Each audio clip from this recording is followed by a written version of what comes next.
माननीय प्रधानमंत्री जी।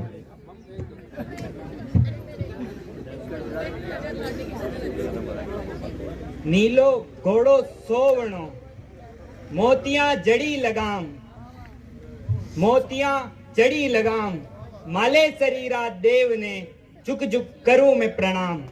मैं अध्यक्ष जी सर्वप्रथम आपका धन्यवाद देना चाहता हूं कि मुझे एक ऐसे विपक्ष के प्रश्नों का जवाब देने के लिए आपने निवेदन किया है जिसके प्रश्नों में तारतम्यता है, तथ्यों की भरमार है। नहीं तो कुछ लोगों का दुर्भाग्य है कि उन्हें ऐसे विपक्ष का जवाब देना पड़ता है जो आलू से सोना बना देते हैं, खेतों में टाइलें लगा देते हैं। माननीय अध्यक्ष जी, विपक्ष ने अनेक प्रश्न पूछे हैं तो मैं उनके एक एक करके सारे प्रश्नों के जवाब दे देता हूं। इन्होंने प्रश्न किया कि आपकी सरकार जनता के टैक्स के पैसों की फिजूल खर्ची कर रही है, गरीबों के साथ, शोषितों के साथ, पिछड़ों के साथ, वंचितों के साथ अन्याय कर रही है। तो मैं कहना चाहता हूं कि हमारी सरकार का प्रत्येक सदस्य जो हमारी मंत्रिमंडल में है वो अपने समय का क्षण क्षण, जीवन का पल पल 140 करोड़ हिंदुस्तानियों की सेवा में समर्पित करते हैं। और इन्होंने प्रश्न किया कि सड़कों पर गड्ढे हैं। मैं कहूंगा कि आपने सत्य कहा कि सड़कों पर गड्ढे हैं, क्योंकि जब हम सत्ता में आए तो हमने देखा कि सड़कें, गड्ढे भ्रष्टाचार के थे, गड्ढे नौकरशाही के थे।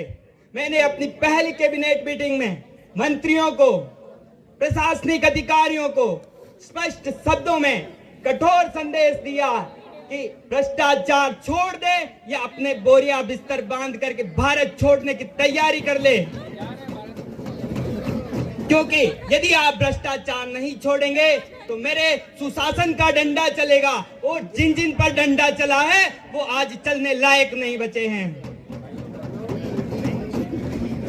माननीय अध्यक्ष जी, मैं बताना चाहता हूं कि हमारी नीयत भी सही है, हमारी नियति भी सही है, और इसीलिए मैं अधिकारियों से कहना चाहता हूं कि एक बात गांठ बांध ले कि मैं वो व्यक्ति हूं जिसे हाथ जोड़ना भी आता है और समय और परिस्थितियां विपरीत होने पर हाथ तोड़ना भी आता है। आज माननीय सदस्यों ने कहा कि महिलाओं की सुरक्षा की बात की गई, सेवा की बात की गई, उनके रोजगार की बात की गई। मुझे आश्वासन देना चाहता हूं कि हमारी सरकार इस देश की महिलाओं के प्रति, किसानों के प्रति, गरीबों के प्रति, इस देश के उद्योगपतियों की सुरक्षा के लिए हर समय प्रतिबद्ध है। और हमने गृह मंत्री जी को निर्देश दिया था कि वो प्रशासनिक अधिकारियों को इतनी छूट दे कि यदि कोई भी अपराधी, कोई भी दरिंदा इस देश की महिलाओं को, हमारे किसानों को, जो कमजोर लोग हैं, पिछड़े हैं, अगर उनको परेशान करे, ऐसे लोगों को ना तो हमें रोकना है, ना हमें टोकना है, ऑन द स्पॉट ठोकना है। माननीय महोदय, हमने अपराधी, जो अपराध बढ़े हैं, इनको रोकने के लिए, इनकी जानकारी लेने के लिए एक आयोग का गठन किया। उसकी आयोग की अध्यक्षता हमारे अतिरिक्त सचिव श्री शुभम जी पारिक ने की थी। उन्होंने जो हमें अनुशंसा दी थी, उस अनुशंसा में हमने देखा कि अपराध क्यों करते हैं, एक रोजगार की कमी के कारण और एक शिक्षा व्यवस्था के कारण। तो हमने इस भीलवाड़ा में रोजगार देने के लिए हमारे आदरणीय कपड़ा एवं उद्योग मंत्री आशुतोष जी नवांकुर के द्वारा टेक्सटाइल पार्क की भीलवाड़ा में स्थापना कर दी है। और हमारे जो नेता प्रतिपक्ष हैं, जो भीलवाड़ा से सांसद हैं, मैं आपसे कहना चाहता हूं कि सदन में हंगामा करना छोड़ दीजिए और जो भीलवाड़ा में बेरोजगार है उनको ढूंढ ढूंढ करके लाइए और हमारे टेक्सटाइल पार्क में नौकरी करने के लिए भेजिए। और बात अब की गई कि शिक्षा व्यवस्था की, तो पहले शिक्षा का काम था कि केवल बच्चे को, व्यक्ति को साक्षर बनाना, लेकिन हमने न्यू एजुकेशन पॉलिसी 2020 लेकर के आए। अब शिक्षण संस्थानों का काम है बच्चे को साक्षर भी करना और उसके चरित्र का भी निर्माण करना। और चरित्र के निर्माण करने में शिक्षा वो नहीं है जो हमें डिग्रियों में दिखाई देती है, किसी कॉलेज से हमें जो पत्र मिलता है वो है शिक्षा। व्यक्ति के आचरण में दिखाई देती है, उसके व्यक्तित्व में, उसके आदर्शों में, उसके संस्कारों में निहित होती है। और हम जानते हैं कि ये समय सिर कटाने का नहीं, सिर गिनाने का है। आदरणीय अध्यक्ष जी, हम जानते हैं कि ये समय कलम और किताब का है, इसलिए हमने कलम के इन सिपाहियों को मजबूत करने के लिए न्यू एजुकेशन पॉलिसी लेकर के आए हैं। क्योंकि अध्यक्ष जी, मैं आपके माध्यम से बताना चाहता हूं कि अगर ये कलम के सिपाही कमजोर हो गए तो कुछ ताकतवर लोग, कुछ तानाशाही लोग अमन बेच देंगे, चमन बेच देंगे। अगर ये कलम के सिपाही कमजोर हो गए तो ये संसद के सिपाही मेरा वतन बेच देंगे, मेरा वतन बेच देंगे। माननीय महोदय, आज यहाँ पर गौ माता का सदन में मुद्दा उठा कि वो सड़कों पर फिरते हैं, उनसे एक्सीडेंट हो जाते हैं। आज उनकी सेवा की बात की गई तो मैं कहना चाहता हूं कि मुझे भारतीय इतिहास के सबसे बड़े गोरक्षक भगवान श्री देवनारायण की वो मुद्दा याद आता है, जब देश की सदन में चित्तौड़गढ़ संसदीय क्षेत्र से सांसद श्री सीपी जोशी जी ने भगवान देवनारायण के मंडल में उस बंद पड़े मंदिर का मुद्दा सदन के पटल पर रखा था।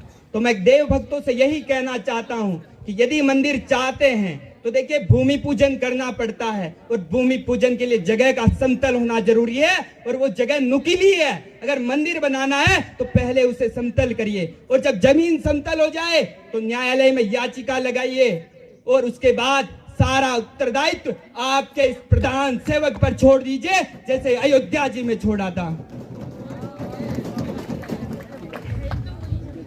माननीय महोदय, आज बात जब सदन के साथी में मेरे सहयोगी ने खेलों की बात की तो मेरा रोम रोम, शरीर का रोम रोम रोमांचित हो चुका था। क्योंकि जिस देश के नागरिकों का खेल हिंदू मुस्लिम हो चुका हो, क्योंकि जिस देश के लोगों का खेल जाति, धर्म और मजहब हो चुका हो, उस देश के सर्वोच्च सदन में, अगर उस देश के सर्वोच्च सदन में यदि खेलों की चर्चा की जाए तो मुझे लगता है कि ये अच्छे दिनों की आहट का संदेश स्पष्ट दिखाई देता है।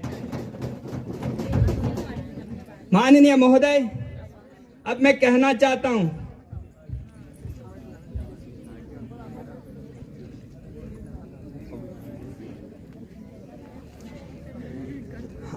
आपसे आदरणीय सांसद साहब जी,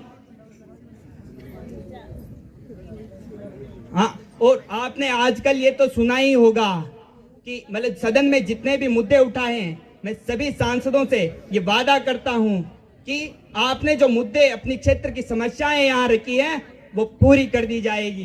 क्योंकि आजकल आपने सड़कों पे, चौराहों पे, टीवियों पे तो सुना ही होगा कि प्रधानमंत्री की गारंटी, यानी कि गारंटी पूरी होने की भी गारंटी।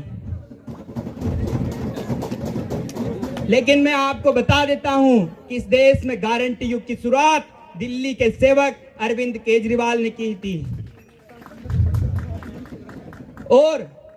लेकिन मैं गारंटियों में विश्वास नहीं करता, क्योंकि मैं उस परिवार से आता हूं जो भगवान श्री राम को, मर्यादा पुरुषोत्तम को अपना आदर्श मानते हैं। इसीलिए मैं उन्हीं के परिवार के एक ध्येय वाक्य, रघुकुल रीत सदा चली आए, प्राण जाए पर वचन न आए, उस पर विश्वास करता हूं। और आपको ये वचन देता हूं कि मैंने जो कहा है, मैंने व्यक्तिगत रूप से अपने जीवन में जिसे जो वचन दिया है उसे निभाने के लिए हमेशा तत्पर रहूंगा। और माननीय सांसद जी, मेरी आपसे एक ही विनती है कि हमारा जो बिजोलिया क्षेत्र है, जो पूर्व में क्रांति किसान आंदोलन की भूमि भी रहा है, देखिए वो खनन के क्षेत्र में बहुत बड़ा है। हम चाहते हैं कि वहां एक रेलवे लाइन हो जाए, तो जो हमारी भारत सरकार का उद्देश्य है कि लॉजिस्टिक कॉस्ट को, जो वर्तमान में हमारे भारत की 14 से 16% है, उसे 8 से 9% कर दिया जाए, तो उसे रेलवे लाइन से जोड़ा जाए, जिससे स्थानीय व्यापारियों को भी फायदा होगा, उत्पादन लागत में भी कमी आएगी।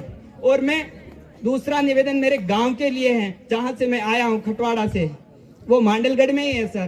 तो मैं ये तो नहीं कहूंगा कि मेरा गांव पिछड़ा है, क्योंकि मेरे गांव में राजनीतिक इच्छा शक्ति मजबूत है, वहां का नेतृत्व मजबूत है, तो वो विकसित माना जा सकता है, सब कुछ है मेरे गांव में। लेकिन आपसे एक ही निवेदन है कि अपने सांसद कोष से वहां पे एक पुस्तकालय का निर्माण करवा दीजिए, जिससे मेरे गांव के मध्यम वर्गीय छात्र पढ़ लिख सकेंगे। और जो मोदी जी कहते हैं कि हम भारत को विश्व गुरु बनाएंगे, देखिए, भारत विश्व गुरु कब बनेगा ये तो मैं नहीं जानता, लेकिन यदि मेरे गांव में पुस्तकालय खुलता है तो मैं आपको दावे के साथ ये सीना ठोक करके कहता हूं कि अगले 5-6 वर्षों में मेरा गांव विश्व गुरु बन जाएगा। और मैं अब यही कहना चाहता हूं कि आपने सभी ने मुझे जिस स्नेह, प्यार, धैर्य एवं अपनेपन के साथ सुना, इसलिए मैं मां पतित पावनी, मां बनास की तलहटी में बसे खटवाड़ा की पावन धरा से आया बनवारी आप सभी का अपनी हृदय की गहराइयों से कोटि कोटि धन्यवाद देता हूं, अभिनंदन करता हूं। जय हिंद, जय मां भारती, भारत माता की, भारत माता की। तालियां।